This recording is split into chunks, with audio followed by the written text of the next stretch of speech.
सुनेली का कुआं। राजस्थान और गुजरात की सीमा पर बसा एक छोटा सा गांव था, नरसी की ढाणी। राजस्थान के और गांवों की तरह यहाँ भी पानी की बहुत कमी थी। गांव की बहू बेटियां सिर पर घड्डे रखकर दूर दूर से पानी लाती थीं।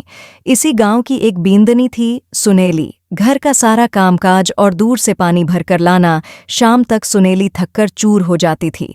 पानी लाने की परेशानी से बचने के लिए गांव का एक परिवार बंजारे के कुएं पर जाकर रहने लगा। सुनेली चाहती थी कि उसका परिवार भी किसी कुएं के पास जाकर डेरा जमाए। परिवार के लोग अपने पुरखों की ढाणी छोड़कर कहीं जाना नहीं चाहते थे। बेचारी सुनेली मन मार कर रह जाती थी। एक दिन की बात है, सिर पर पानी का गड्ढा उठाए मन में कुछ गुणती विचारती अनमनी सी सुनहली ढाणी को लौट रही थी। खेस ढे के पेड्ढे के नीचे सांस लेने रुकी तो उसकी नज़र जड्डेज पर पड्ढी। वहां उसे गीली मिट्टी दिखाई दी। ये ऊंदरे भी सब जगह बिल खोद डाल देते हैं, उसने सोचा और आगे बढ़त चली। अचानक उसके मन में आया कि बिल से खुदी मिट्टी तो गीली है, जरूर यहाँ पानी होना चाहिए। अगर यहाँ कुआं खोद लें तो दूर से पानी लेने नहीं जाना पड़ेगा। उसके पैरों को मानो पंख लग गए। जल्दी से घर पहुंचकर उसने अपने बेटों से कहा, अपने फावधे उठा लो, गांव के खेसधे के पेड्ड के पास हम कुआं खोदेंगे। तीनों बेटे और उनका पिता सुनेली की बात सुनकर हंसने लगे। ऊंदरों का बिल बनाना कौन सी नई बात है, पर यहाँ पानी कहाँ? उसके पति ने उसे समझाया, पर सुनेली न मानी। ना आओ तुम मेरे साथ, मैं अकेली ही कुआं खोद लूंगी, उसने कहा और फावद्धा उठाकर चल दी खेसधे के पेद्द की ओर। बहुत देर तक जब सुनेली न लौटी तो बूढ़े ठाकुर ने बेटों से उसके बारे में पूछा। वे तीनों हंसते हुए बोले, माँ तो फावद्धा लेकर कुआं खोदने गई है। ठाकुर ने बद्धे बेटे को सुनेली को देखने भेजा। बेटा खेसढे के पेद्द के पास पहुंचा तो देखता ही रह गया। उसकी माँ फावधे से खुदाई कर रही थी। पास ही बहुत सी ताज़ी मिट्टी पड्ढी थी। उसने माँ के हाथों से फावधा लेकर खोदना शुरू किया। ऊपर की थोड़ी सी रेत के नीचे नरम मिट्टी निकल रही थी। बेटा पूरे उत्साह से खोदने में लग गया।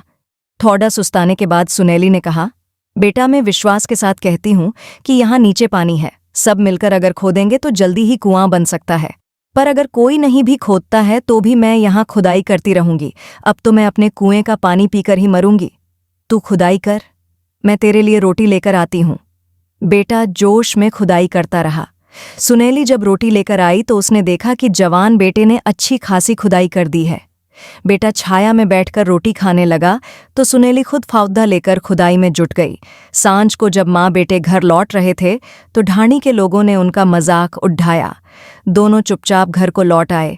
मन ही मन वे दोनों बहुत खुश थे। सुबह सवेरे छोटा बेटा सोकर उठा तो उसे घर में माँ नहीं दिखाई दी। डाढ़ा भी अपनी जगह नहीं था। पास में सोते हुए भाई को उठाकर उसने कहा, भाई सा, माँ शायद ठीक कहती हैं। खेजधा इसलिए हरा भरा रहता है कि उसके नीचे जमीन में पानी है।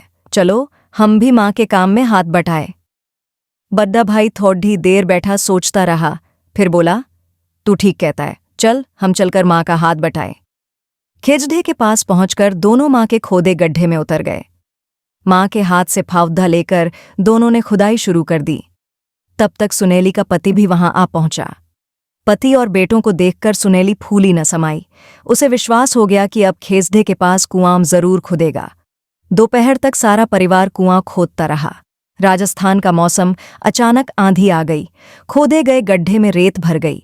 ढाणी वालों ने सुनेली और उसके परिवार का खूब मजाक उड़ाया। दोनों बेटे उदास हो गए। सुनेली ने उनके माथे पर हाथ फेरते हुए कहा, अब हम दिन में आराम करेंगे और रात को चंदा की चांदनी में खुदाई करेंगे। तुम खुदाई करो और मैं मिट्टी फेंकती जाऊंगी।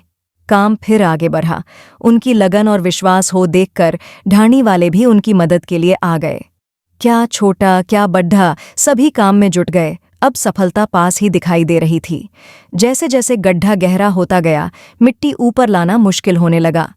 सुनेली ने तरकीब लगाई, बोली, जैसे कुएं से पानी निकालने के लिए गरारी लगाते हैं, वैसी गरारी यहां भी लगा लो, उससे मिट्टी ऊपर खींचना आसान हो जाएगा। अब जैसे ही मिट्टी ऊपर आती, बच्चे उसे फेंक आते। जल्दी ही कुएं में गीली मिट्टी निकल आई। गांव में बताशे बंटे।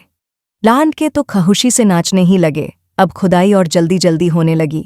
एक के बाद दूसरा सोता फूटता गया और सबके देखते देखते पानी 12 हाथ ऊपर चढ़ गया। कुएं से शीतल मीठा पानी निकल चारों ओर सुनहली की समझदारी और लगन की तारीफ हो रही थी।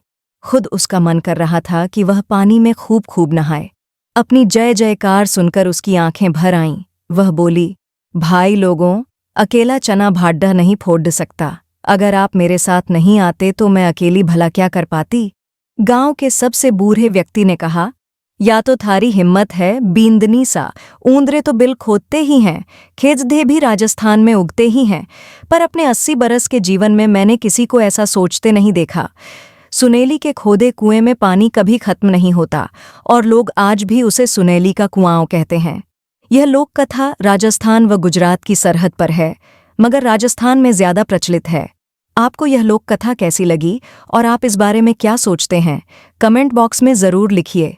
इस तरह की रोचक कहानियों के लिए हमारे YouTube चैनल को जरूर सब्सक्राइब करें और Facebook पेज को भी जरूर फॉलो करें। धन्यवाद।